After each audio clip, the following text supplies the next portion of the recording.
नमस्कार दोस्तों, DN education अड्डा पर आपका स्वागत है। आज के रीजनिंग की एक बहुत ही महत्वपूर्ण चैप्टर लिए हैं जिसका नाम है दिशा। दिशा से रिलेटेड जितना भी बेसिक कंसेप्ट है, दिशा से रिलेटेड जितना भी बेसिक कंसेप्ट है उसको आज विधिवत रूप से देखेंगे। आइए तो देखते हैं, पहले जानते हैं दिशा क्या है। दिशा एक मानक परिकल्पना है। दिशा दिशा एक मानक परिकल्पना है जिसे हम सूर्य एवं ध्रुव तारा दोनों के आधार पर करते हैं। दिशा एक मानक परिकल्पना है, ठीक है, जो सूर्य एवं ध्रुव तारा दोनों के आधार पर करते हैं। जैसे दिन में सूर्योदय होता है, उधर बोलते हैं पूरब, और सूर्यास्त जिस तरह सूरज अस्त होता है उधर हम बोलते हैं पश्चिम। यानी रात को देखा जाए वहीं तो ध्रुव तारा के आधार पर होता है दिशा। लेकिन आज के वैज्ञानिकों ने एक नया चुंबकत्व के आधार पर यानी नॉर्थ और साउथ यानी दोनों पोल को वो आसानी से देख ले रहे हैं, जिसके आधार पर वह दिशा ज्ञात कर ले रहे हैं। तो आइए देखते हैं। दिशा तो ऐसे मान लीजिए कि देख लेते हैं, लेकिन रीजनिंग में और मैप में दिशा कैसे बनता है उसको आइए देखते हैं। सबसे ऊपर की तरफ रहता है उत्तर, ऊपर की तरफ रहता है उत्तर नॉर्थ, और नीचे की तरफ रहता है दक्षिण, नीचे की तरफ रहता है दक्षिण साउथ, और दाहिने तरफ रहता है पूरब, दाहिने तरफ रहता है पूरब यानी ईस्ट, और बाएं तरफ रहता है वेस्ट पश्चिम।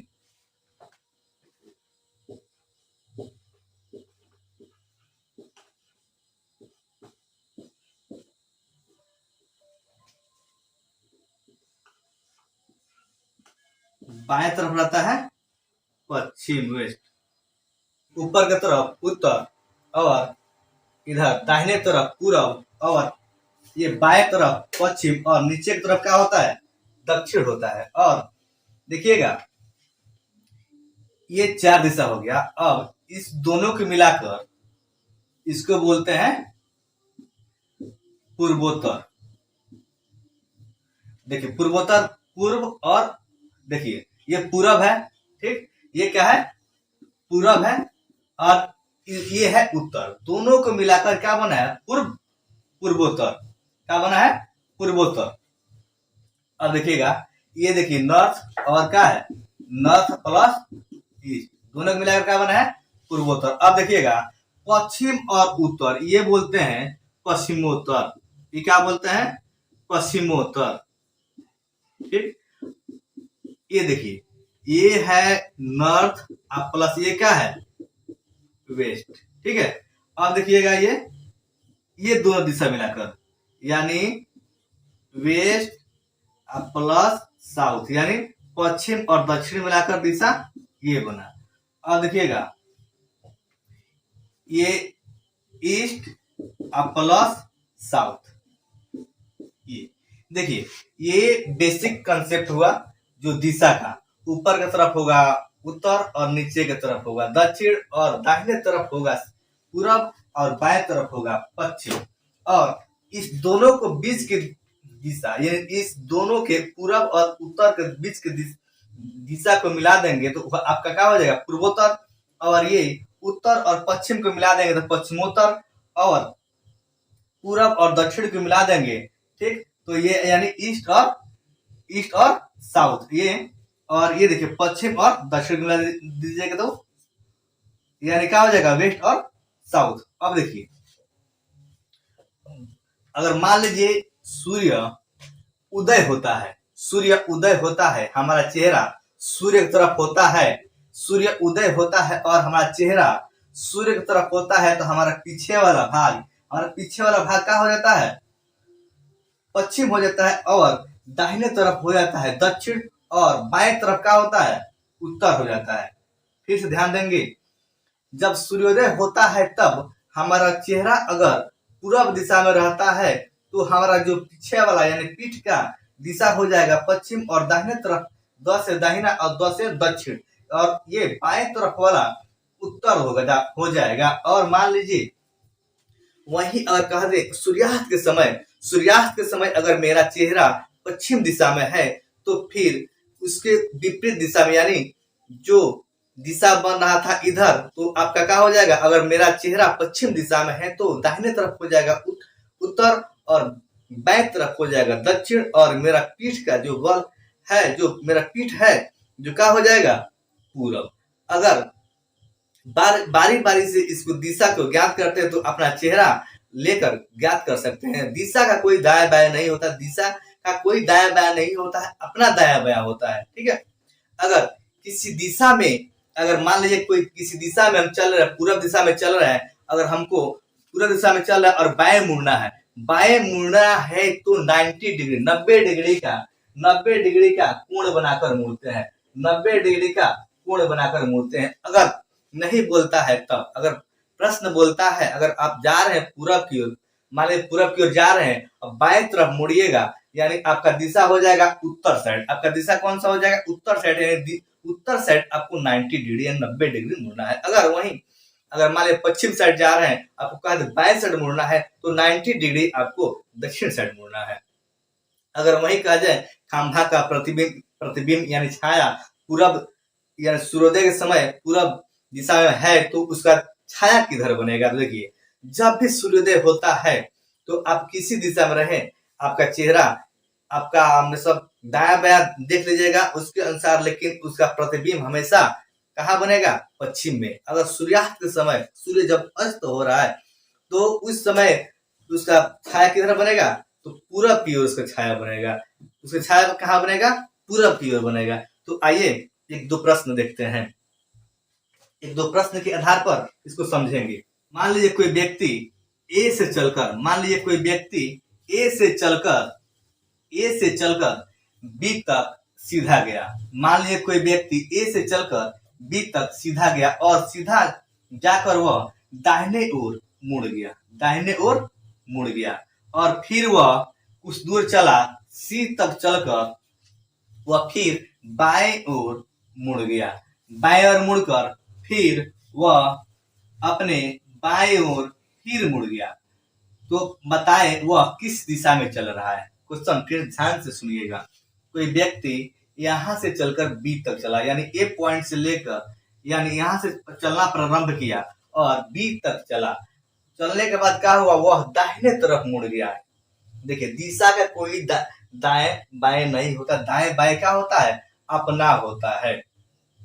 उसके बाद दाहिने मुड़ गया, दाहिने मुड़कर चला, सी तक चला, यानी सी पॉइंट तक चला, और वह बाएं मुड़ गया, बाएं मुड़कर वह फिर डी तक पहुंचा, और फिर वह क्या हुआ, बाएं मुड़ गया।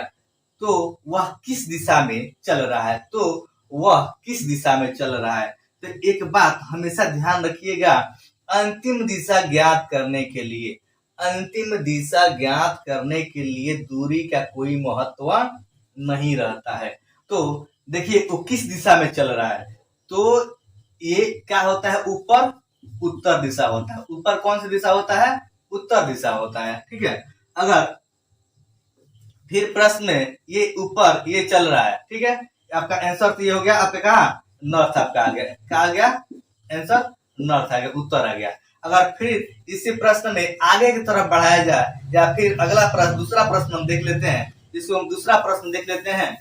जैसे इतना ध्यान रखिएगा, अंतिम क्या है, दिशा ज्ञात करने के लिए दूरी का कोई महत्व नहीं रहता है। ठीक है, मान लीजिए कोई व्यक्ति है, जैसे मान लीजिए कोई विद्यार्थी अपने घर से निकलता है, यहाँ से कोई विद्यार्थी निकलता है घर से स्कूल जाने के लिए निकलता है, निकलने के बाद क्या होता है, वह 2 बार दाएं ओर मुड़ता है, दाएं और मुड़ता है। यह इधर से निकल कर यहाँ तक चला और वह दाएं मुड़ गया। और फिर ये इधर से चला यहाँ तक चला और एक बार और दाएं मुड़ गया, इधर चल दाएं मुड़ गया। ठीक है, अब एक बार इधर भी दाएं मुड़ गया, कितना आ गया, इधर भी मुड़ गया। और उसके कुछ दूर चलने के बाद वह ई की तरफ मुड़ गया। देखिएगा, कोई व्यक्ति ए से चलकर अपने घर से, मतलब कि कोई विद्यार्थी या कोई व्यक्ति ए से चलकर बी तक चला और वह 2 बार दाएं तरफ मुड़ गया। देखिए, अपना दाएं बाएं होता है, ठीक, तो उसी के अकॉर्डिंग चलिए। इस यहाँ से चला और फिर वह दाएं मुड़ गया और फिर वह दाएं मुड़ गया। अब कह रहा है दाएं मुड़ने के बाद वह ई की तरफ, यानी अपने विद्यालय की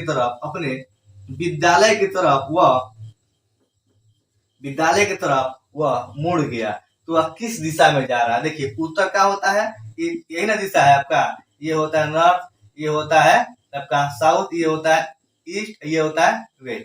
ठीक, ये होता है नॉर्थ, ये साउथ, ये ईस्ट, ये वेस्ट। देखिए, ये नीचे की तरफ जा रहा है, तो नीचे कौन सा दिशा होगा?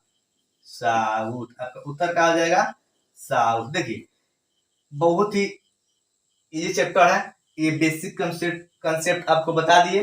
ठीक, इस कंसेप्ट के आधार पर आप प्रश्न को आसानी से ज्ञात कर सकते हैं। जैसे मान लीजिए एक उलझा सा प्रश्न आता है, जिसको क्या करते हैं, पाइथागोरस प्रमेय के आधार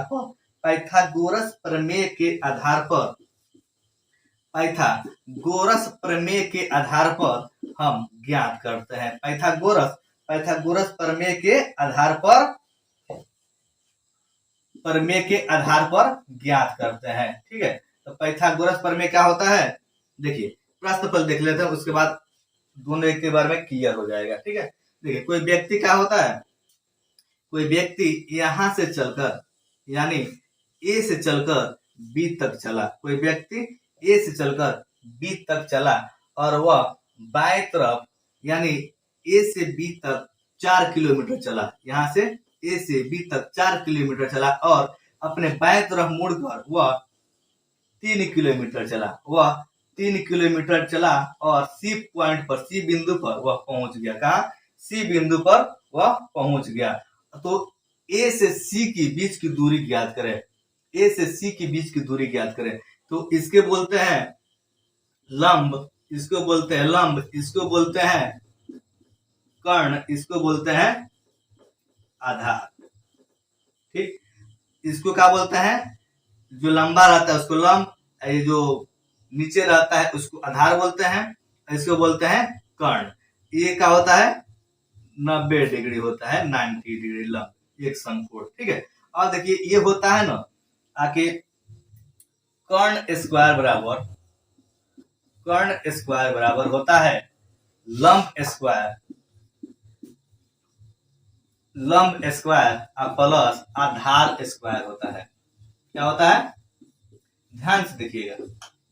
ठीक, ये होता है कर्ण स्क्वायर बराबर, इसको निकालने के लिए लंब को स्क्वायर करते हैं और आधार का स्क्वायर करके जोड़ देते हैं। ठीक, तो देखिए क्या होता है, कर्ण का इधर देखिए, दोनों तरफ इधर भी स्क्वायर है, इधर भी स्क्वायर है, तो इसको हम कर्ण लिख देते हैं और क्या करते हैं, इसको हम स्क्वायर को उधर भेजते हैं तो इसको ऊपर क्या होता है, रूट हो जाता है, वर्ग हो जाता है। ये आधार का होगा स्क्वायर वर्ग। ठीक, अब प्रश्न में है आपका लंब दिया है आपका कितना, प्रश्न में देखिए लंब दिया है 4 किलोमीटर और आधार दिया है कितना, 3 किलोमीटर। आपका कितना दिया है, लंब 4 किलोमीटर और आधार कितना है, 3 किलोमीटर। तो ये हो जाएगा 3 किलोमीटर, यानी 4 चौके 16। देखिए, स्क्वायर का मतलब होता है 4 में 4 से गुणा। ठीक, तो 4 चौके 16, ये कितना, 3 में 3 से गुणा, 16 9 कितना आ गया आपका 25। इसका वर्गमूल कितना हो जाएगा, 5। या फिर कितना आ गया, ये 5। तो यही आपका क्या हो जाएगा, इधर आपका दूरी हो जाएगा, यानी ए से सी के बीच की दूरी कितना आ जाएगा, ए से सी की बीच की दूरी कितना आ जाएगा, 5 किलोमीटर आ जाएगा। ठीक, धन्यवाद। आज के क्लास में इतना ही।